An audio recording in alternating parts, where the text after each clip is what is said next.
Emisor Podcasting.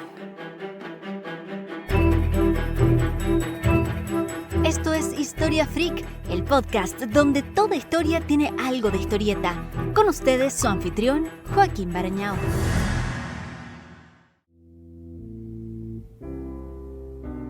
Uno podría pensar que el fin de la entonces llamada Gran Guerra en 1918 trajo sosiego inmediato, pero no fue así, al menos no en Estados Unidos. La victoria bolchevique en Rusia desencadenó el llamado Primer Temor Rojo, un agudo recelo ante el riesgo de intervención comunista o anarquista en los modos de vida.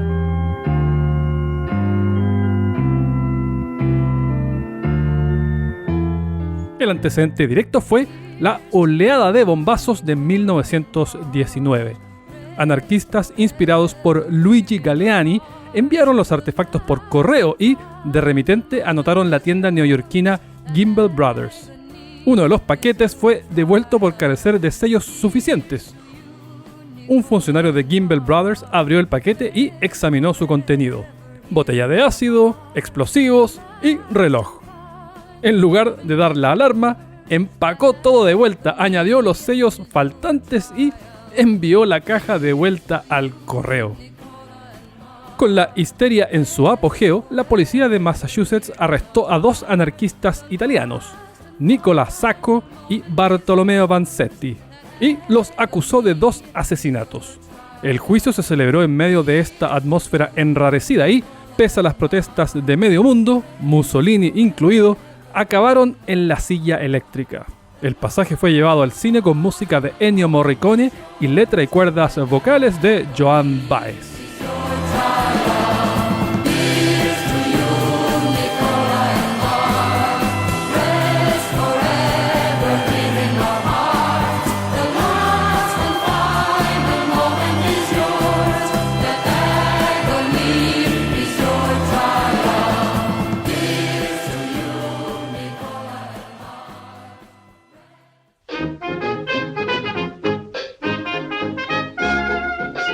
En Europa, la reconstrucción se inició tan pronto los seres humanos abandonaron el negocio del exterminio mutuo.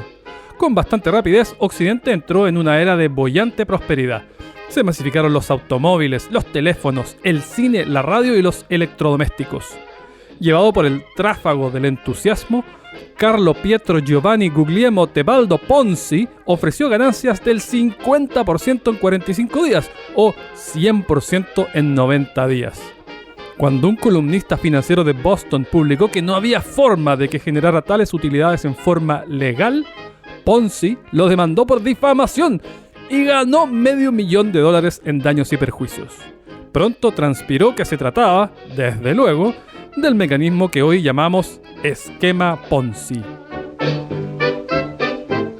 El rebote psicológico del trauma bélico, sumado a la bonanza material, propició coloridos cambios culturales.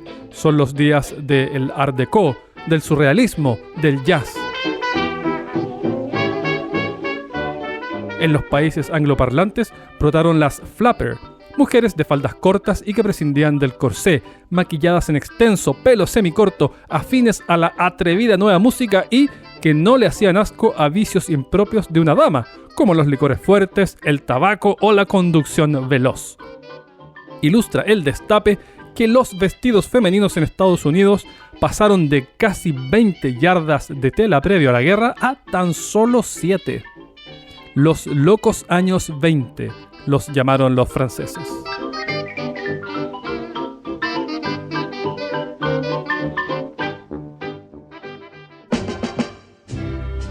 Más importante que el destape textil para las mujeres fue el electoral.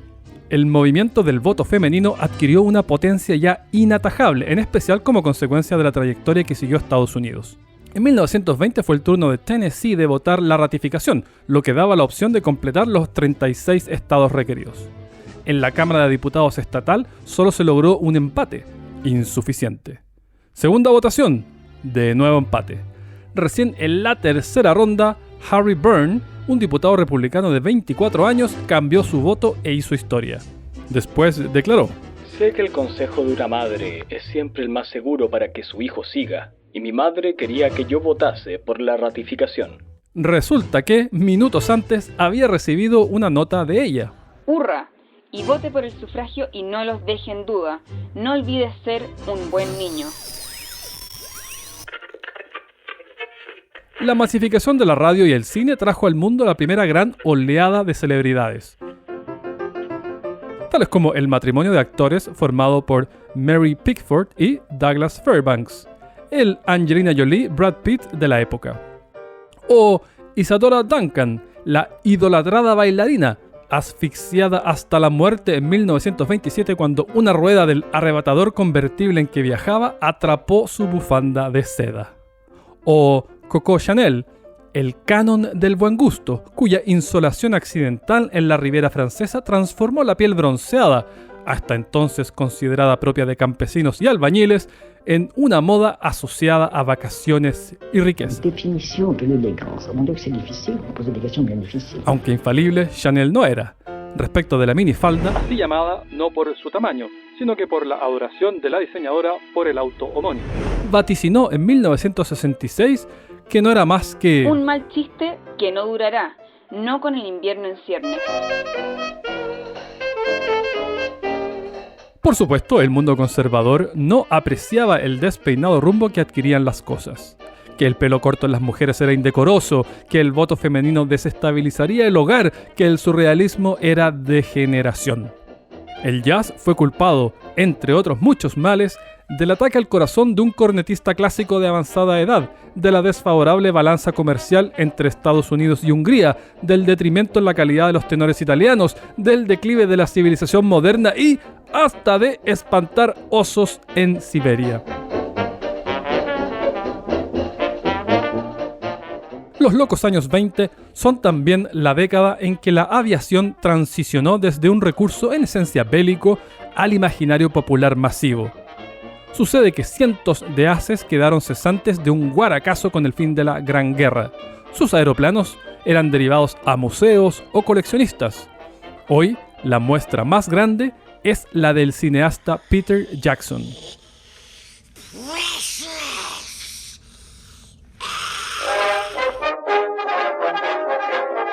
A mediados de la década, Boeing recibía una demanda tan baja por aviones que pagaba sus cuentas fabricando muebles. En Estados Unidos, el almirante William Benson propuso disolver la división aeronáutica de la Armada, arguyendo que no podía concebir ningún uso que la flota pueda tener para la aviación. La idea fue descartada por el secretario adjunto de la Marina y guionista frustrado de Hollywood rechazado por Paramount, Franklin Delano Roosevelt. El futuro cuádruple presidente vivió también capítulos más oscuros en ese cargo. En 1919, aprobó una unidad abocada a detectar homosexuales al interior de la institución. Sus miembros estaban instruidos para practicar sexo oral a los sospechosos, entre ellos un reconocido clérigo, y evaluar luego cuán entusiasta era su reacción. Aunque es posible que Roosevelt ignorara esos escabrosos detalles operativos. Algunos pilotos reorientaron sus destrezas a las acrobacias aéreas. En un llamativo despliegue de irresponsabilidad, Galerías Lafayette ofreció un premio de 25.000 francos a quien aterrizara en el techo de su tienda. Eran apenas 27 metros de largo que remataban en una balaustrada. El veterano Jules Vétrin expuso su humanidad a este cuasi suicidio, con hombres apostados a los lados con la misión de coger las alas y así acentuar el frenado. Insuficiente precaución. El avión se estrelló contra la caja de ascensores y se hizo añicos. Vétrin, increíblemente, salió ileso. Otro recurso para emplear pilotos desocupados eran los vuelos terapéuticos. Algunos médicos prescribían acrobacias para curar la sordera. Los desprevenidos pacientes eran de improviso aterrorizados con vueltas de barril y otras maromas. Como explicaba muy suelto de cuerpo un médico del Servicio de Salud Pública de Estados Unidos, cuando el paciente siente que lo llevan hasta 12.000 o 14.000 pies o más y luego, de repente, la máquina se zambulle o hace un bucle, es probable que el que sufre de histeria olvide sus otros problemas. Elegí el avión para mi trabajo porque era el medio más conveniente a mano. Se podría haber logrado lo mismo atando al paciente a la vía del tren. Sí pues, los 20 fueron bien tildados de locos.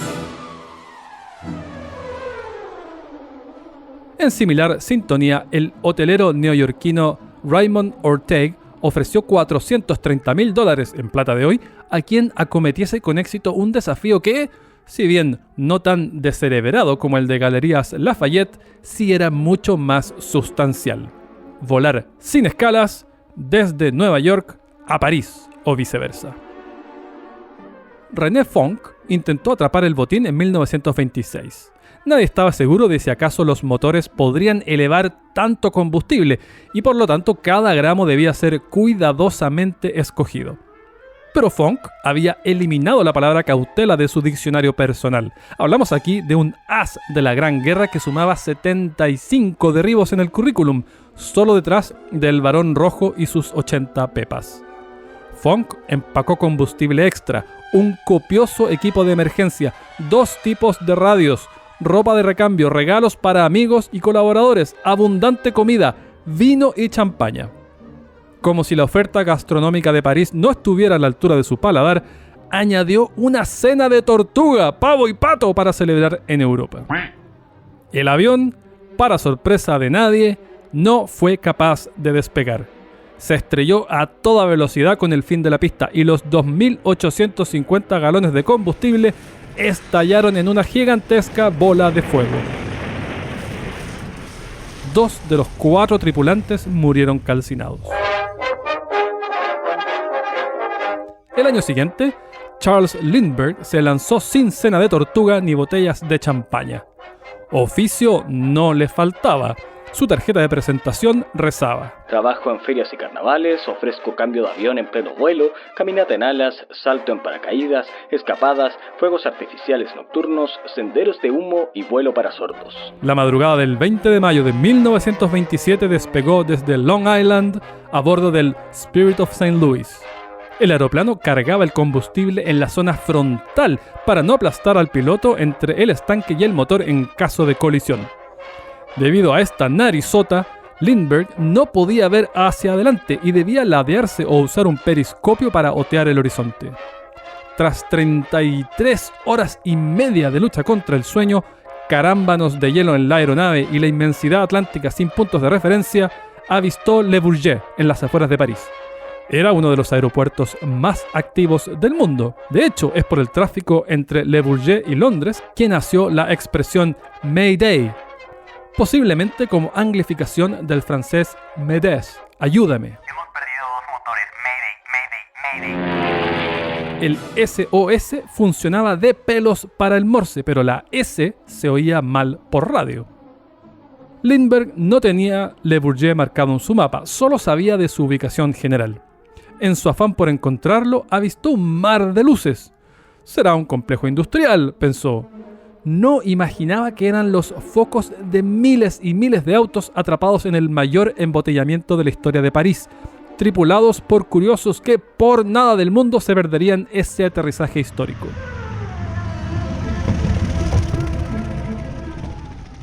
Y a continuación, el pandemonio.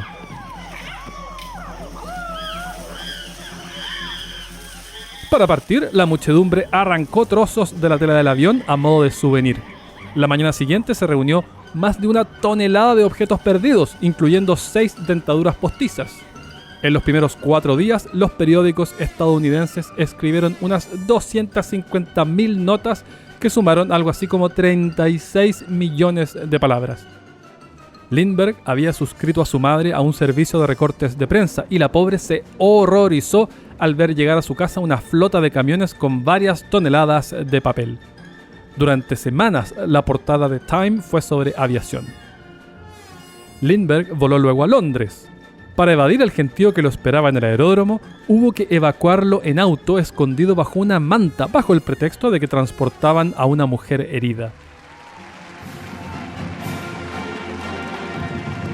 De vuelta en Estados Unidos, lo ensalzaron con un desfile triunfal en Nueva York que generó 1.800 toneladas de papel, 12 veces más que las 155 arrojadas tras el armisticio que puso fin a la Gran Guerra. Y no todo el papel era picado. En el frenesí lanzaron guías telefónicas completas, agendas y directorios. El presidente Calvin Coolidge, por lo general tan parco que lo apodaban silencioso en 5 idiomas, expresó su reconocimiento y homenajeó a Lindbergh con la medalla de honor y la distinguida cruz voladora, contraviniendo su propia orden ejecutiva de que nadie recibiría más de una condecoración por el mismo acto. El héroe recibió más de 3,5 millones de cartas y 15.000 paquetes con regalos. Tantos envíos incluían respuesta prepagada para tentarlo a responder que las estampillas sumaban unos $100.000. Western Union asignó 38 empleados a tiempo completo al asunto.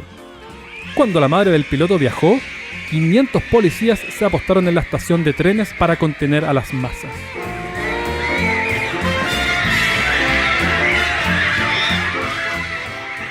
Luego, Lindbergh inició un tour en el que se lo homenajeó sin descanso. En las cocinas se peleaban las servilletas que usaba y los huesos que sobraban en sus platos. Los cheques con que pagaba rara vez eran canjeados porque sus dueños preferían enmarcarlos. Se propuso renombrar su estado natal de Minnesota como Lindberghia. Acá un fragmento de una recepción en su honor en Washington, el 11 de junio del 27. It was the first time I'd ever been abroad.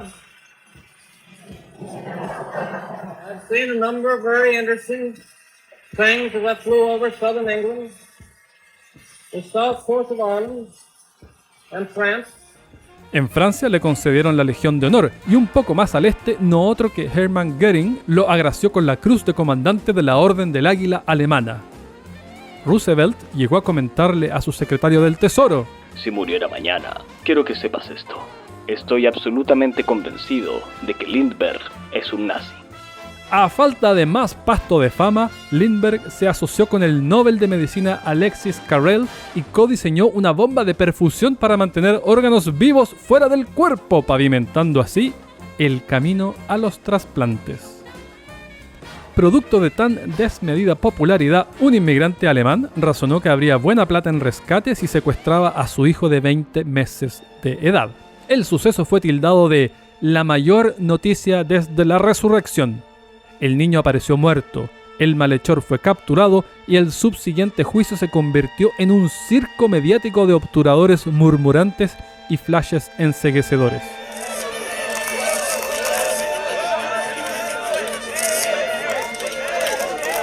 Tanto así que se legisló para prohibir el ingreso de fotógrafos a las cortes. Por eso hasta hoy solo vemos dibujos de lo que ocurre frente a su señoría. En un desborde surrealista, Salvador Dalí y Gala asistieron a un baile de máscaras disfrazados del bebé y del secuestrador. Las críticas arreciaron, Dalí salió a disculparse ante la sociedad neoyorquina y con eso el cari acontecido fue bretón, decepcionado ante semejante renuncia artística.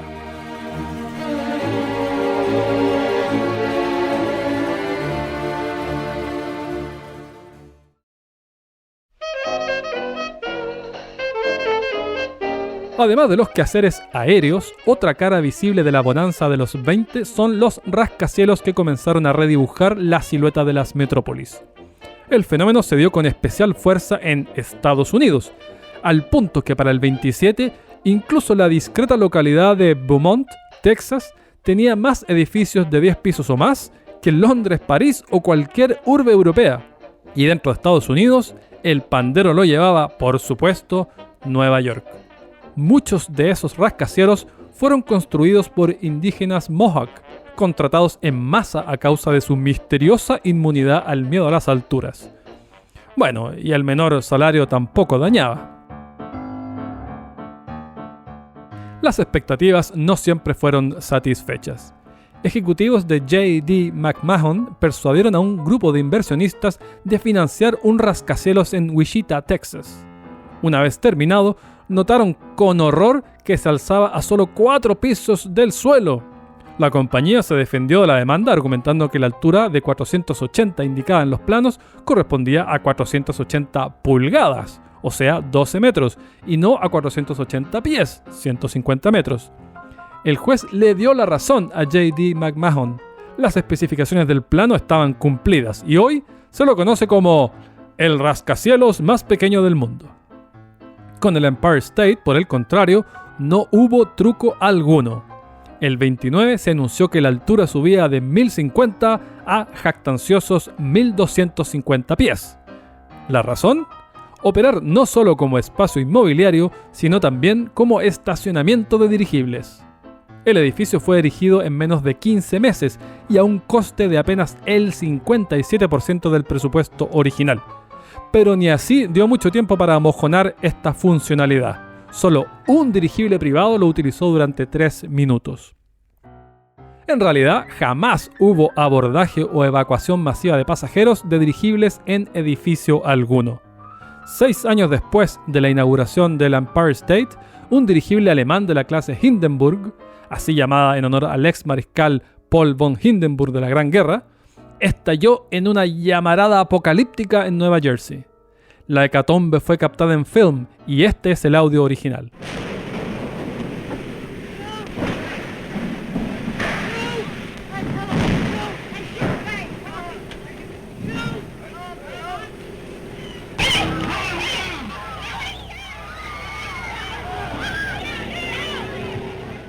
...62 de las 97 personas lograron escamotear la muerte en medio de esa tormenta de fuego, incluyendo el primer azafato de la historia. Los 35 que sí murieron no suponían un drama inédito, ni mucho menos. De hecho, 4 accidentes previos habían sido más mortíferos. Sin ir más lejos, la estructura metálica de este Hindenburg estaba construida en parte con material recuperado de uno de ellos. Pero ninguno de esos 4 fue tan publicitado. El futuro de esta industria se estrelló de frente con un abrupto fin. Estas magnas morsas de los cielos estaban diseñadas para volar con helio, menos maravillosamente liviano que el hidrógeno, pero no inflamable. Sin embargo, el 27 Estados Unidos había prohibido la exportación de helio y por eso los ingenieros alemanes se arriesgaron. Y pese a esos 200.000 metros cúbicos de hidrógeno extremadamente explosivo, los pasajeros podían satisfacer sus vicios en una sala de fumadores. Surcaban el aire a unos 120 km por hora, muy inferior a la de los aviones a reacción que hoy colonizan la troposfera. La circunstancia fue aprovechada por un pasajero durante un viaje entre Estados Unidos y Alemania. Al pasar sobre Keighley, Reino Unido, arrojó un ramo de claveles por la borda. Un par de niños dio con él. Vieron ahí una carta que rogaba a quien lo encontrase depositar las flores sobre la tumba del teniente Franz Schulte, prisionero de la Gran Guerra. Firmaba su hermano, John P. Schulte, el primer sacerdote volador.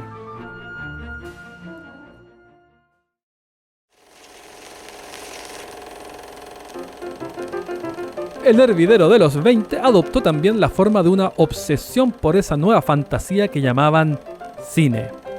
Habrá sido la última de las 7 artes en aparecer, pero en esta década se convirtió en la primera en la agenda. Para 1927 era ya la 4ª industria de Estados Unidos, con más empleados que la suma de Ford y General Motors. Facturaba 4 veces más que todos los deportes y espectáculos en vivo combinados. Cada día, las 20.000 salas vendían tickets equivalentes a un sexto de la población del país. Se movía tanta plata que un guionista le hizo creer a MGM que cierto joven británico era un prestigioso escritor llamado Kenneth Woolcott, solo en virtud de su acento. Le pagaron sueldo por 1 año antes de descubrir que era el chico que cargaba benzina en Beverly Hills. Fruto de su maduro mercado actoral y financiero, en el despegue, Nueva York y Nueva Jersey acogían casi toda la actividad fílmica. Fue recién entre 1908 y 1913 que varios estudios pequeños se mudaron al sur de California, en parte para alejarse del asedio de la Motion Picture Patents Company, una agrupación de empresas coludidas para usufructuar de 16 patentes clave que en conjunto poseían. Thomas Edison entre ellos, como vimos en el episodio 13. Si bien varios afiliados ya habían abierto oficinas en California y los kilómetros no impedían el actuar de la justicia, la distancia volvía al menos las amenazas no tan inminentes. En Nueva York y Nueva Jersey, la agrupación recurría a espías para reunir evidencia y envió a pandillas de matones armados con bates de béisbol a persuadir mediante la destrucción de equipos a quienes no hacían caso por las buenas. Más importante, la migración fue alentada por el fastidioso clima del noreste. Los estudios de los albores funcionaban en su mayoría al aire libre e incluso las escenas interiores solían carecer de techos.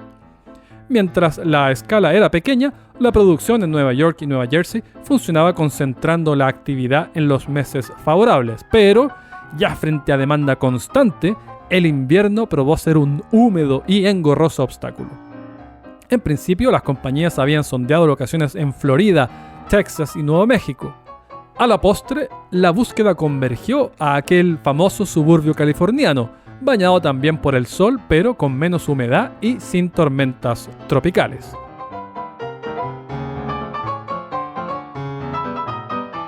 Para comprender los pormenores del sitio preciso, hay que remontarse a 1886, cuando el desarrollador inmobiliario Hobart J. Whitley se dejó caer unas pocas millas al norte de Los Ángeles durante su luna de miel.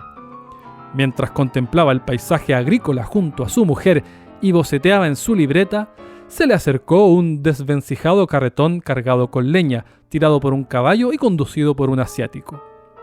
Los saludó presionando las palmas entre sí y ofreciendo una ligera reverencia. Whitley preguntó: ¿Qué hace usted?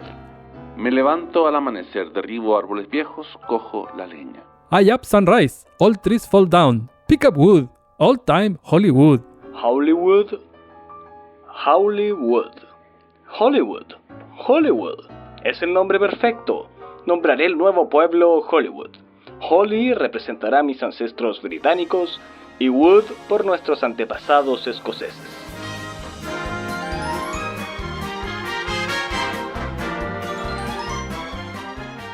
Es una de esas etimologías con penetrante hedor a mito, pero sobrevive en el Diario de la Mujer. Whitley compró 202 hectáreas e inició el loteo.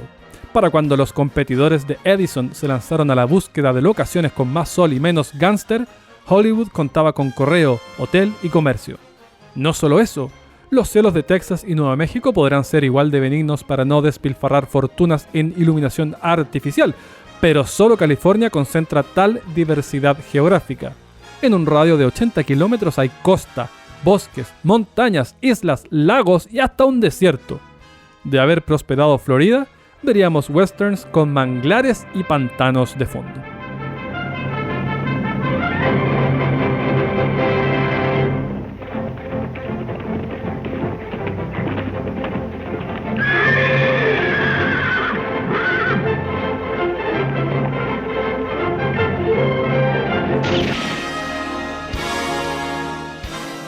Los Ángeles poseía además tradición como centro teatral, impuestos bajos y tierras abundantes y baratas para instalar los amplios espacios que requieren los estudios.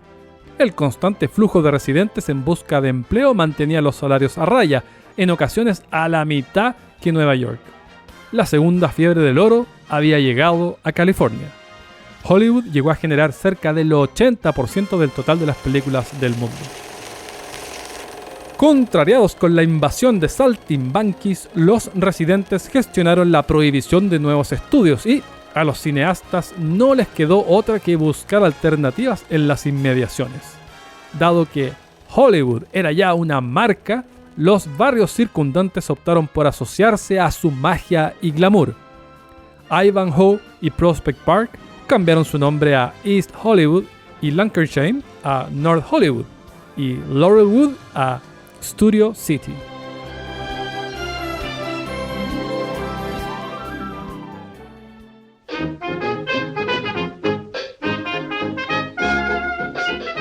En el siguiente episodio, cómo los excesos de los locos años 20 desembocaron en el más deschavetado de los frenos, la infame Ley Seca. Este podcast es escrito por quien habla, Joaquín Barañao. Producción, Sergio Fortuño. Edición, Hernán Melgarejo. Esto fue Historia Freak, el podcast. Escucha este y todos los otros episodios en emisorpodcasting.com. Todas las referencias bibliográficas disponibles vía Amazon en Historia Universal Freak Extendida. Más de 1.400 páginas que recorren desde el Big Bang hasta el presente.